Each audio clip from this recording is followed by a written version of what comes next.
Hey, my name is Patrick Palmer. I'm the Principal Product Manager for Editing here at Adobe. We're excited to be here at IBC. We're showing what's coming to Creative Cloud for video, in particular Premiere and After Effects and Audition. We have lots of new things here to talk about, but I'm going to go by themes so you get a better idea of areas of focus. So one thing that we're focusing on with this particular release is performance. We have that in various areas where it will really make a difference. Like you have the expressions engine in After Effects, which is now up to 8 times faster. Lumetri Color, which is used by so many people, both in After Effects as much as Premiere Pro, that's up to 2 times faster in most configurations. In Audition, you can now play up to 120 tracks on just a regular machine. That's pretty awesome. Gets better. Even recording now goes up to 32 tracks in parallel without any additional hardware. So that's truly fantastic. There's more. The one thing that is actually across all of the applications and will help you greatly if you work with these formats, H.264, HEVC performance has been greatly improved on many configurations, so check that out once available. But working faster, that usually goes into the category of not harder, but smarter, this way around.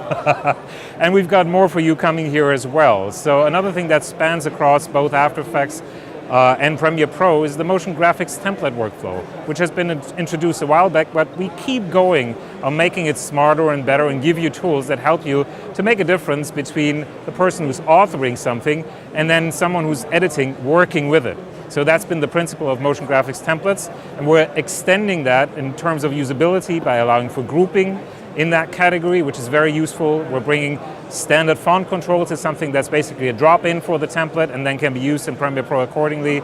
But we're also extending it to data-driven motion graphics templates this cycle. So if you have a spreadsheet with tons of information and you need to distill that and bring that into a template in Premiere Pro and just make it look great without making any typos, without losing anything in translation, and being able to update that anytime, as frequently as need be, that's the data-driven motion graphics template workflow for you.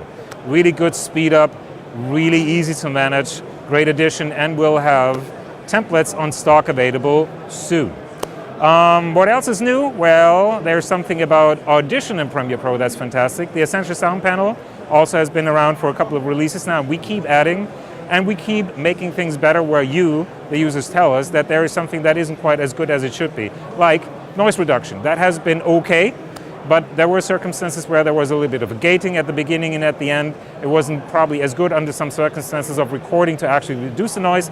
We're not making it better, we're actually replacing it with something that's built up from the ground up new and much better, real-time adaptive, super easy to use. It's still just one slider for more or less noise reduction, works really well. And it combines in what we now call intelligent audio cleanup with a de-reverb. Now that's the holy grail, and you should be skeptical about anything that the industry considers to be a holy grail in terms of its complexity, and it is.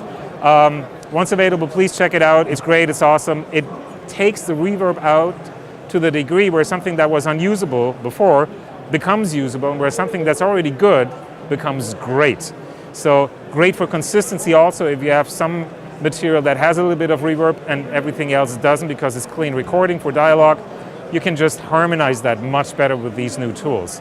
Finally, we usually have sneak peeks at our Max conference every year of things that we think are exciting and awesome but not quite doable yet. And last year we've shown something that we now have productized, which is called Characterizer. What is it?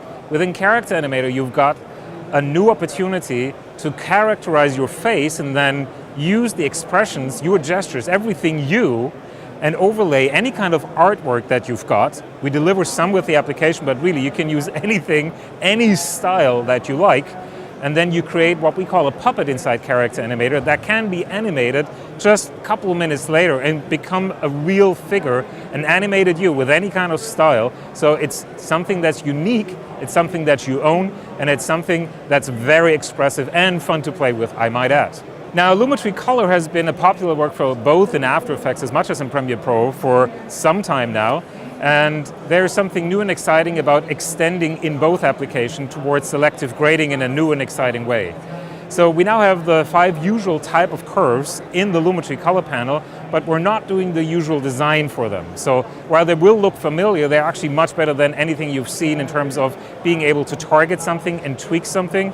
we're giving you the targets on the vertical axis for all of the curves. So if you're doing a saturation adjustment in a specific range, you'll see whether you're adding or withdrawing saturation in that area.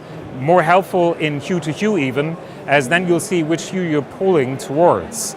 It's also great for hue versus luminance, because the same thing is true. You'll see to which level you're dragging things up or down. And best of all, you can choose which area is actually in the center of the curve layout. So if you want to work for the reds, that's no longer pushed out towards the boundaries. You can just push that in, slide that into the middle. So it's a much nicer design, much better experience, especially when you're working with multiple curves at once. If you want to find out more about what's been revealed here at IBC, and generally speaking, everything about Creative Cloud Video, please go to adobe.com, look up our blogs, find us on Facebook, and there's all the information that you need.